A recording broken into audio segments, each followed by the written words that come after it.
Who better to access the inner workings of an actor's mind than someone in the same unique position?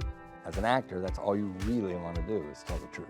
Over the next hour, Variety Studio invites you to listen in on intimate conversations between today's top performers. I almost drove myself crazy. With Cate Blanchett and Ian McKellen, Samuel L. Jackson and Michael Keaton, Joel Edgerton and Brie Larson, and Benicio del Toro and Will Smith.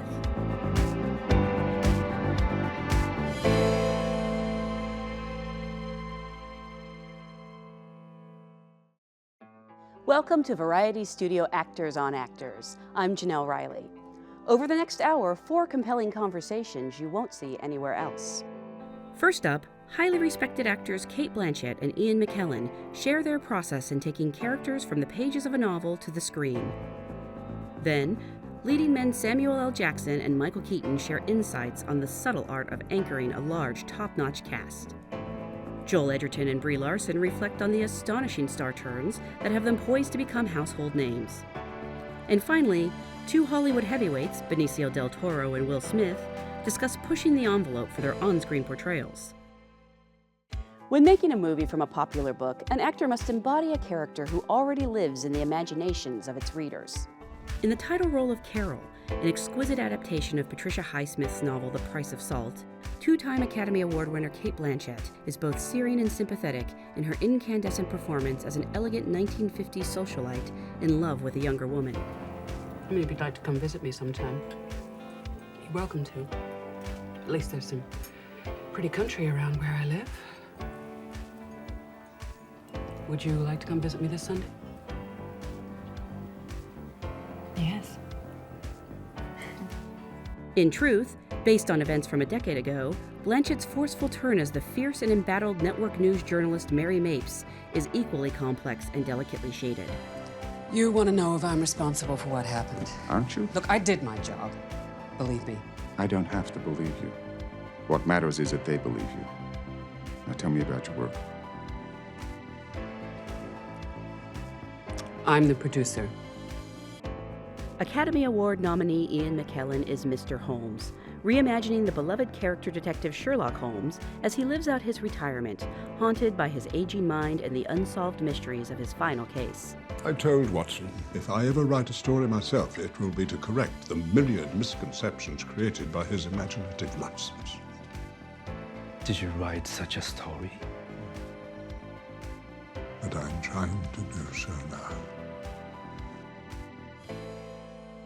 You have the facility that seems so easy for you to be American or English or Australian, and I don't know how you do that. But I'm a terrible, terrible mimic. I mean, being Australian, there's very few characters. I mean, it's changing slightly. There's a lot of actors, Australian actors in America now. I know. And maybe speaking much more in their own voices. But there's not a lot of call for Australian accents in the international. No, so you're obliged to do an accent. But I was born in the north of England, and I've got a very broad northern accent. Can you hear that? Yes, Yeah. I can. And so when I became an actor a long time ago, it was thought you couldn't play Hamlet or Romeo unless you had a sort of standard British accent, which is what I try to have now. And it may be because of that I'm no good at doing other accents, because it would be putting an accent on top of an accent. But do you find that you can then slip back, well, clearly, because you just did it, but you can slip back into that?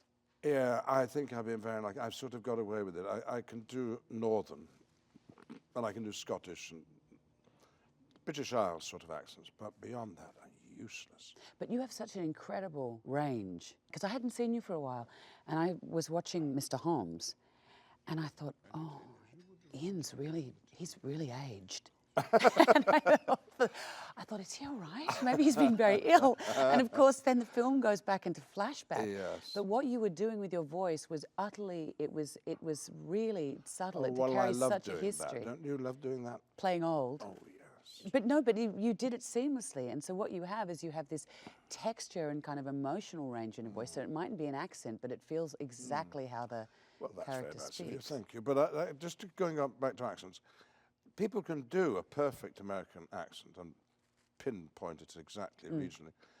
And sometimes they don't seem to be American. And because to be American, you have to be American from your feet through to your head, don't you feel? Yes.